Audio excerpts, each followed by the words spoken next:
The Galactic Academy's combat ethics classroom fell silent as Professor Vexthak dragged his latest teaching aid across the polished floor.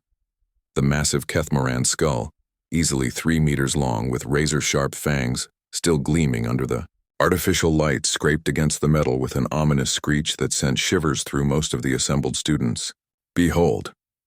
Vexthak's voice rumbled through his translator, his reptilian features twisted into what passed for a smile among his species. "The skull of a Kethmoran apex predator from my homeworld. 7 meters of pure killing machine, responsible for the deaths of countless prey species across millennia." James Chen sat in the back row, arms crossed, watching the display with the same expression he might reserve for a mildly interesting documentary. Beside him, his study partner Liza Rodriguez rolled her eyes and whispered, "Here we go again with the intimidation tactics." Professor Vexthak's golden eyes swept across the classroom, lingering on the various alien species represented. Crystalline. Zephyrians tinkled nervously, their translucent bodies shifting colors. The insectoid Cliktari students clicked their mandibles in what could have been fear or annoyance. Even the usually stoic stone-like Gravari seemed to hunch lower in their specially reinforced seats. "This creature," Vexthak continued, running a clawed hand along the skull's jaw, "represents the pinnacle of natural selection on Zeth Prime. For millions of years nothing challenged its dominance. Nothing survived its hunt." His gaze fixed on the human section of the classroom. "I wonder if any species here can truly comprehend what it means to face a true apex predator." Several students shifted uncomfortably. The Zephyrians' crystalline forms flickered with anxious light patterns, while the Kliktari's clicking intensified. But James simply raised his hand. "Actually, Professor, I brought something for show and tell today, too." Vexthak's head tilted, confusion replacing his predatory satisfaction. "Excuse me?" James stood up, his movement casual and relaxed. "Well, you said last week we should bring examples of evolutionary adaptation from our homeworlds. I figured since you were doing skulls." He shrugged and walked toward the front of the class. From seemingly nowhere, James produced a pale, yellowed skull and placed it on the desk next to Vexthak's prize. The new skull was smaller than the Kethmoran's, more compact, but there was something about its proportions that seemed wrong. The eye sockets were too large, the cranium too developed, the jaw too precisely engineered. "This," James said, conversationally, "is from a Homo sapiens. That's us, by the way. Humans." The classroom erupted in nervous laughter from several species. A few Zephyrians actually chimed like wind bells, their version of giggling. "Human," Vexthak growled, his earlier confidence wavering slightly. "Your species are omnivores at best, persistence hunters. You lack claws, fangs, natural armor, or any significant physical advantages. This pathetic specimen cannot compare to a true predator." James picked up the human skull, turning it to face the professor. "You're absolutely right about the physical stuff. No claws, no fangs, pretty squishy all around." He pointed to the eye sockets. "But see these? Forward-facing eyes. Depth perception, perfect for tracking prey." He rotated the skull to show the cranium. "And this? This housed a brain that could predict where prey would be, not just where it was. A brain that could plan hunts lasting not just hours, but days, weeks, generations."